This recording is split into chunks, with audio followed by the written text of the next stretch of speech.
तो मैं आपके माध्यम से, क्योंकि आपने पूरे सरसा में आपके सब लोग जो हैं आपको देखते हैं, आपको सुनते हैं, आपकी बातों पे विश्वास और भरोसा करते हैं। पूरे सरसा लोकसभा क्षेत्र के लोगों को आज इस बात के लिए धन्यवाद करता हूं कि आज उन्होंने 48 डिग्री टेम्परेचर के बावजूद हजारों की संख्या में आज नेहरू पार्क में इकट्ठे हुए और उन्होंने आगे की अपनी सारी जिम्मेवारी उठाई और उसके साथ साथ आज इस बात के ऊपर उन्होंने मोहर लगा दी कि सरसा लोकसभा क्षेत्र की जो सीट है वो इंडियन नेशनल लोकदल पार्टी बहुत बड़े मार्जिन के साथ जीतेगी। दूसरी जो बात है, एक प्रचार हमारे विरोधियों के द्वारा चलाया जा रहा है जिसमें कांग्रेस की तरफ से बहुत ज़्यादा उस बात को फैलाया जा रहा है। ना तो कांग्रेस के पास और ना ही भाजपा के पास, दोनों के पास कोई इशू नहीं है। भाजपा तो आज भाजपा के बड़े लीडर आए थे, उत्तर प्रदेश के चीफ मिनिस्टर, उन्होंने जो भाषण दिया उस भाषण से ऐसा प्रतीत होता है जैसे ये तो इसको ख़त्म करना चाहते हैं। योगी जैसे व्यक्ति से हम ये उम्मीद नहीं करते थे कि वो भी ऐसी भाषा बोलेंगे। उन्होंने अपने भाषण में ये कह दिया कि जो राम को चाहता है वो भाजपा को वोट देगा और जो भाजपा को वोट नहीं देगा वो राम विद्रोही है। योगी जी खुद को भी कभी ना कभी ऐसा समय आ सकता है कि भाजपा से अलग आपको वोट डालना पड़े। इसका मतलब आप भी राम भगत नहीं रहेंगे।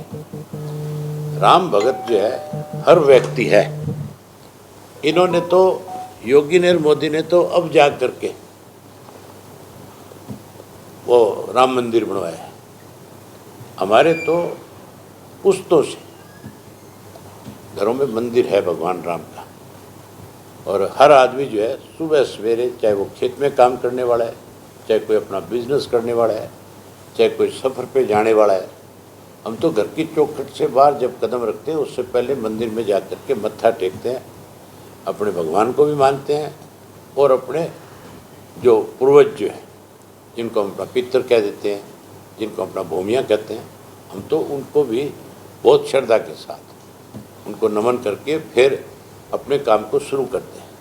ये वो लोग हैं जो केवल लोगों को धर्म के नाम पे, जाति के नाम पे, मजहब के नाम पे बांट करके इस देश को ख़त्म करना चाहते हैं। जो देश कभी दुनिया का सबसे अमीर मुल्क माना जाता था, आज उस मुल्क को ये बेच रहे हैं, लुटवा रहे हैं। वहीं कांग्रेस की हालत ख़राब है। कांग्रेस के भी आपने किसी नेता का भाषण सुना होगा, किसी भी मीटिंग में उनकी बात आपने सुनी होगी। कोई भी ये कह करके वोट नहीं मांगता कि हमने 70 साल में क्या किया। ना वो ये कहते कि अगर हमारी सरकार बन गई तो हम क्या करें।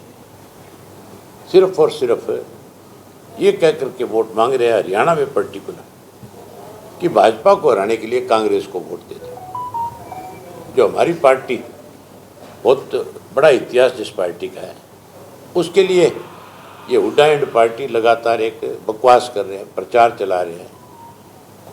अब हर कांग्रेस इस बात को लेकर के लोगों में एक भ्रम पैदा करना चाह रहा है कि अभय सिंह जो है अगर उसकी पार्टी के मेंबर पार्लियामेंट ज़्यादा जीतते हैं तो वो फिर भाजपा को जाकर के सपोर्ट कर देंगे। मैं खुला चैलेंज करके आया हूँ, आपके माध्यम से फिर चैलेंज करता हूँ इन लोगों को। ना तो मैंने कभी सौदेबाजी की राजनीति करी, ना मेरा इन चीज़ों में कभी कोई विश्वास है। जहाँ तक सवाल है भाजपा को कोई सपोर्ट करने की, मैं हुड्डा को इस बात का चैलेंज करता हूँ, हर कांग्रेसी को करता हूँ। या तो मैं ये साबित करूँगा कि कांग्रेस के लोग भाजपा की मदद में लगातार लगे हुए हैं, एजेंट के रूप में काम करते हैं, या वो मेरे बारे में कहीं साबित कर दें, मेरे सामने डिबेट करें, मेरे साथ बैठे, आप जैसे साथियों को बुलाएं, ताकि प्रदेश के लोगों को, देश के लोगों को इन कांग्रेस वालों की झूठ का पता लग सके। मैं आपके माध्यम से सरसा लोकसभा क्षेत्र के लोगों से बता देना चाहता हूँ कि मेरा सिर्फ और सिर्फ समझौता अगर किसी के साथ है तो मेरे पार्टी के कार्यकर्ताओं के साथ है। मैं अपने कार्यकर्ता के लिए लड़ूंगा, अपने कार्यकर्ता के लिए मरूंगा। मैं ना भाजपा के साथ जाऊंगा ना कांग्रेस के साथ जाऊंगा। मैं तो किसान की आवाज़ को बुलंद करूंगा। जो अन्याय लोगों के साथ हो रहा है उसकी लड़ाई लड़ूंगा लोकसभा में जा कर के, और आने वाले समय में इंडियन नेशनल लोकदल पार्टी की सरकार बने, इसके लिए लगातार फिर कार्यकर्ताओं के बीच में 4 महीने रहूँगा और चौधरी देवीलाल की नीतियों की सरकार बनाने का काम करूँगा। आज फिर एक बार आपके माध्यम से जो लोकसभा क्षेत्र के लोग आए हुए थे उनको आज की रैली की बधाई देता हूँ। उनके जुम्मे आपके माध्यम से फिर ये जिम्मेवारी लगाता हूँ कि अब लगातार 4 दिन बिना थके बिना सोए जो तो आपने पिछले 5 साल में मेहनत करी है उससे भी ज़्यादा मेहनत करके घर घर में जा कर के डोर टू डोर जा कर के एक एक मतदाता से संपर्क करें। हर मतदाता इंतजार कर रहा है कि इंडियन नेशनल लोकदल पार्टी का कार्यकर्ता मेरे घर तक आए, दस्तखत दे और आकर के मुझसे वोट मांगे। वो वोट देने के लिए तैयार बैठे।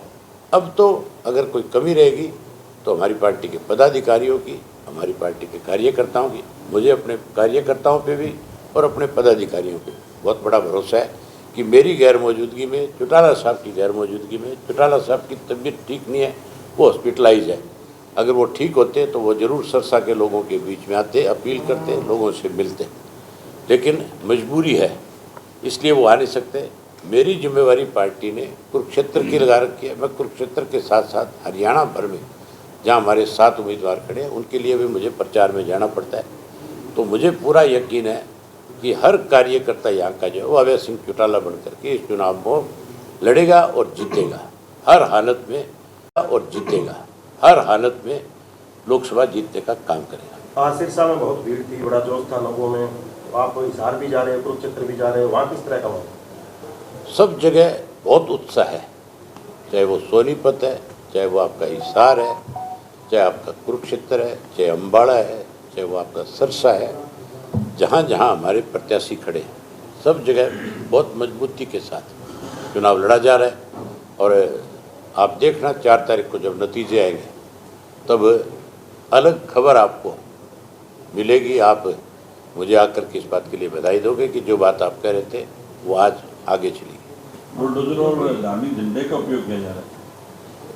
इनके पास स्वयं शोषेबाजी की, स्वयं लोगों को बहकाने की कोई चीज़ नहीं है। आप धार्मिक झंडे की बात करते हो।